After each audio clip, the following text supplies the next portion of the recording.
আবহাওয়ার খবরে নজর দেব। সকাল থেকে বিক্ষিপ্ত বৃষ্টি, উত্তর পশ্চিম বঙ্গোপসাগরে নিম্নচাপ তা সরছে পশ্চিম এবং উত্তর পশ্চিম দিকে ওড়িশা উপকূলে ঢুকছে নিম্নচাপ। নিম্নচাপের প্রভাবে আজ দক্ষিণবঙ্গের বেশ কয়েকটি জেলায় সকাল থেকেই দফায় দফায় বৃষ্টি হচ্ছে। বাংলা ওড়িশা উপকূলে মৎস্যজীবীদের জন্য সতর্ক বার্তা আবহাওয়া দপ্তরে। উত্তরবঙ্গেও আজ দিনভর ভারী বৃষ্টির পূর্বাভাস।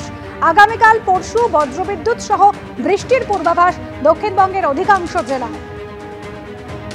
বিজেপি এবং তৃণমূলের একে অপরকে উদ্দেশ্য করে চোর স্লোগান। গতকাল পানাগড় বাজারে ধুন্ধুমার বেঁধে যায়। পরিস্থিতি নিয়ন্ত্রণ করতে গিয়ে নাজেহাল হয় কাকসা থানার পুলিশ।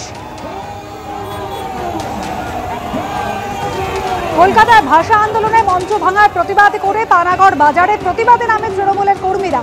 ভারতীয় সেনাকে অপমান করার অভিযোগে প্রতিবাদ মিছিল করে বিজেপি। আর পানাগড় বাজারে চৌমাথা মোড়ে মুখোমুখি হয় তৃণমূল এবং বিজেপির সমর্থকরা। পরস্পরকে চোর স্লোগান দিতে থাকেন বিক্ষোভকারীরা। স্লোগান পাল্টা স্লোগান ঘিরে ধুন্ধুমার পরিস্থিতি তৈরি হয়।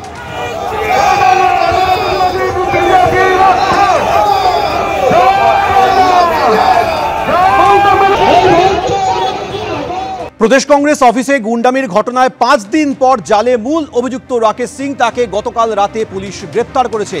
এই নিয়ে গ্রেপ্তারির সংখ্যা বেড়ে হলো 5। এর আগে রাকেশের ছেলে শিবমকেও পুলিশ গ্রেপ্তার করেছিল। গতকাল রাকেশ সিংকে পুলিশ গ্রেপ্তার করেছে। বিস্তারিত বলবেন আমাদের প্রতিনিধি আবির দত্ত টেলিফোনে রয়েছেন। আবির, কোথা থেকে কিভাবে রাকেশ সিং গ্রেপ্তার হলো?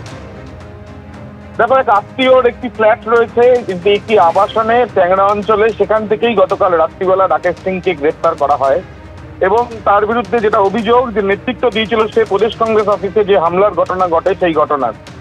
এবং তার এর আগে আমরা দেখেছি তার ইকবালপুরে যে বাড়ি রয়েছে সেখান থেকে গিয়ে তল্লাশি চালায় পুলিশ।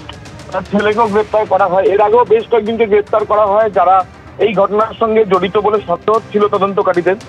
এরপর রাকেশ সিংকে গ্রেপ্তার করা হয়েছে এবং রাকেশ সিংকে আপাতত রাখা হয়েছে লালবাজারে সেন্ট্রাল লক আপে। সেখান থেকে কিছুক্ষণ পর তাকে নিয়ে আসা হবে শিয়ালদা আদালতে, যেখানে শুনানি হবে এবং সেই ক্ষেত্রে রাকেশ সিংকে হেফাজতে আবেদন জানাতে পারেন তদন্তকারীরা। রাকেশ সিং ফেরার ছিল, 5 দিন পর তাকে জালে পাওয়া গিয়েছে। কিন্তু দেখা গিয়েছিল যে রাকেশ সিং এবিপি আনন্দের সামনে তার মুখ খোলে, কিন্তু পুলিশ বিভিন্ন জায়গায় খুঁজলো, রাকেশ সিংকে পাচ্ছিল না। সোশ্যাল মিডিয়াতেও সে অ্যাক্টিভ ছিল, কিন্তু রাকেশ সিংকে অবশেষে গ্রেপ্তার করা হয়েছে। যদিও এই যে গ্রেপ্তার করা হয়েছে তাকে আর কিছুক্ষণ পরেই আদালতে পেশ করা হবে বলে পুলিশ সূত্র থেকে জানা যাচ্ছে। আবির, তোমাকে আপাতত ধন্যবাদ। অর্থাৎ পুলিশ তার বাড়িতে গিয়েছিল এই গুন্ডামির ঘটনার ঠিক পরের দিন, কিন্তু তারপরেও পুলিশ তাকে পায়নি। বিভিন্ন জায়গায় খুঁজেও তাকে পাওয়া যাচ্ছে না বলে পুলিশ সূত্রে দাবি করা হয়েছিল।